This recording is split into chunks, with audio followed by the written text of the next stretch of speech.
This is video group 2, and our video is over the Diagnostic and Statistical Manual of Mental Disorders, featuring me, Elizabeth, Kara, That's me, Sam, Reed, Hello. and Leah. That's me. So this is our skit with the Egyptians knowing how to diagnose, but it's got a little bit of a modern twist.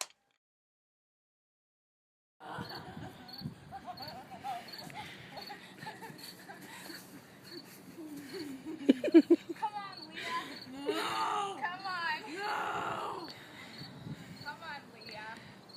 Come on. Yes, you have to come. No! Come on. Come on. Nope. Yes. We're gonna go sit over here. Okay. Calm down. Calm down. Oh no! Calm down. I know it's all. Yes. No. Yeah. Why you sit right here? Tell me what you feel. What's going on? Why are you so crazy? Emotions. I'm happy one minute, then I'm really angry, and I get really frustrated. Then I get really depressed. Then I think I'm gonna cry. Why were you screaming? Because I have a lot of emotions. Well, it sounds like you have a wandering uterus. Yeah, I know. What are you gonna do about that? Do you know how we treat Die. that? No, we're not gonna die. No, Leah, sit up. A wandering uterus, we use something and you smell it and it brings the uterus back to its proper place. Okay, you ready? No. Well, you have to smell it. Do you want your uterus to wander around your body and you not be able No. to control your Okay. emotions? Okay. I'm healed. All right. Before the DSM, there were several different diagnostic systems, so there were a real need for a classification to minimize the confusion. Created a consistency among the field that helped mental health professionals communicate using a common diagnostic language. There was still a need to gather uniform stats across the mental hospitals. In 1917, the Bureau of Censuses embraced a publication called the Statistical Manual for the Use of Institutions for the Insane. It was created by the Committee on the Stats of the American Medico-Psychological Association, and now the American Psychiatric Association, and the National Commission on the Mental Hygiene. The committee separated mental illnesses into 22 groups. The initial reason for the creation of the DSM was for statistical information because the Census Bureau wanted to know how many mentally ill people were in the United States. They tried to do so with loose classifications, but decided they needed more uniform statistics. Therefore, the American Psychiatric Association Committee on Nomenclature and Statistics created the DSM-1. It contained a glossary of descriptions of the diagnostic categories and was the first official manual of mental disorders to focus on clinical utility. It contained the word reaction, reflective of the view held by some at the time that mental disorders were reactions of personality to psychological, social, and biological factors. The DSM-2 was supposed to improve upon the DSM-1 by providing stricter definitions of the disorders to promote more reliable diagnosis, but unfortunately this did not really occur. It did remove the term reaction, but this was not a great enough change to make the manual a more reliable resource for psychology. DSM-3 and DSM-4. In response to the reliability problem, the first and second edition of the DSM in 1980, the APA published a third edition known as DSM-3. Third edition was followed in 1987 by a revised edition DSM-3R.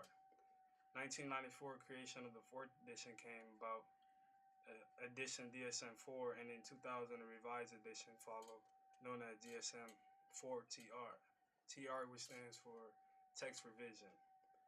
Based on research, DSM-4 included minor changes to the criteria for diagnosis as well as revised description of the behavior and system associated with disorders. Reliability DSM. DSM-3 and DSM-3R, on average, experienced clinicians agreed on their diagnosis using the manuals only about 70% of the time.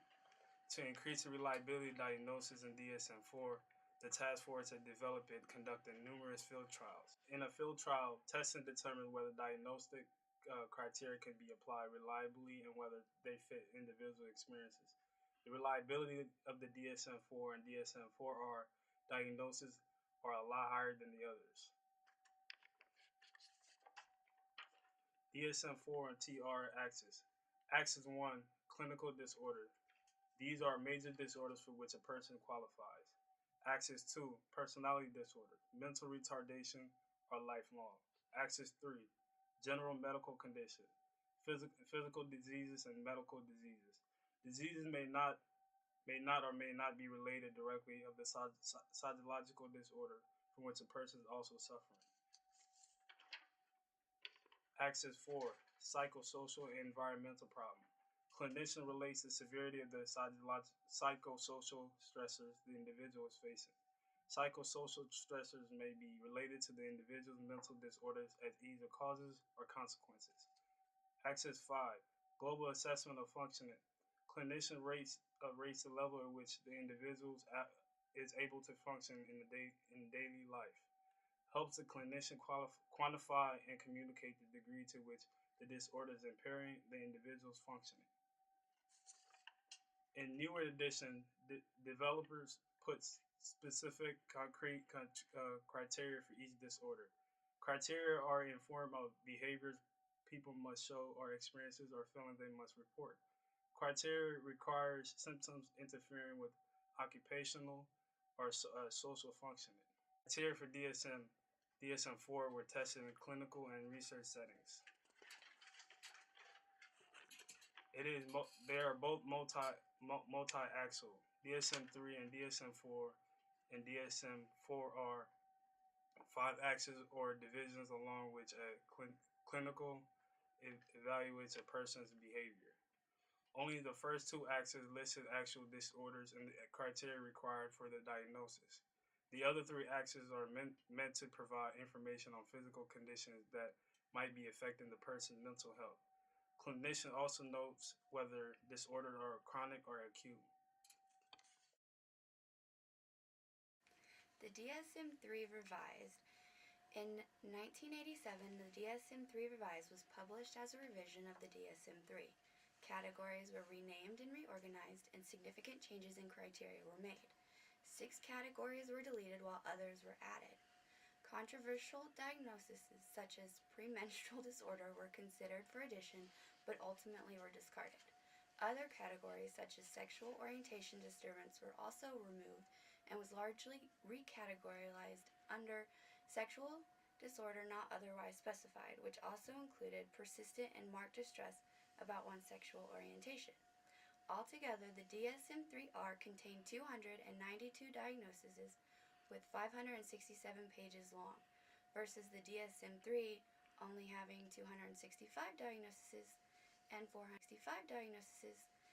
494 pages as listed.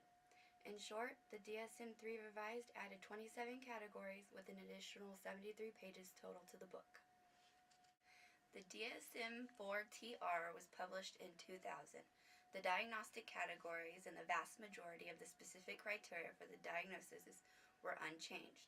The text sections giving extra information on each diagnosis were updated, as were some of the diagnostic codes to maintain consistency with the ICD, a different manual altogether used to diagnose for healthcare.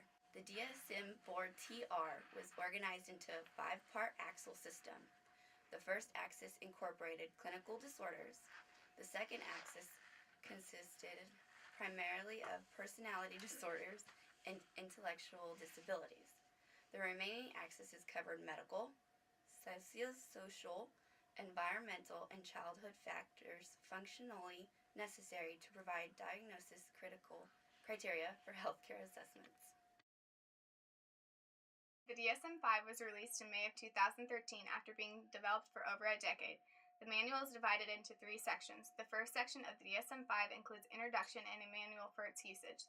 In And the second section of the DSM-5 contains criteria and codes for diagnosing patients with a disorder. Sections of the DSM-5 is arranged in different ways than the previous manuals. The DSM-5 organizes the disorders by class area. For example, hoarding disorder is found under obsessive compulsive and related disorders, while panic disorder is under anxiety disorders.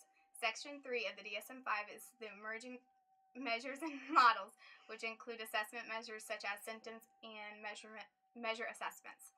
The previous DSMs have used a multi-axle system that contains 5 axles. The original axles include a list of disorders, list of mental disorders and lifelong disorders, clinical notes, clinicians' rate and severity, and the clinician's rate of the level of ability to function in day-to-day life. The DSM-5 has removed the use of the multi-axle system. The DSM-5 combines the first 3 axes into one. The last 2 axles are organized separately still.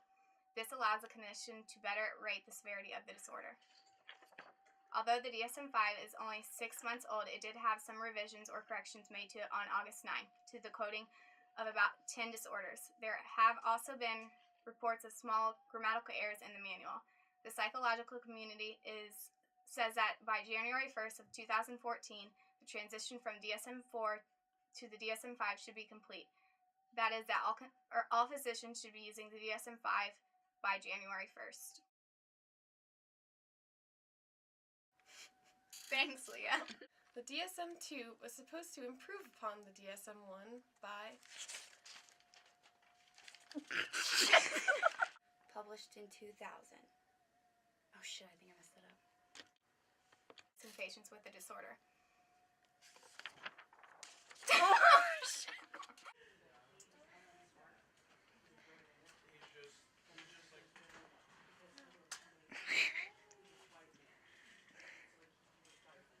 What? You guys stop The DSM-5 organizes disorders Skit. I don't know why. Why did you turn that on?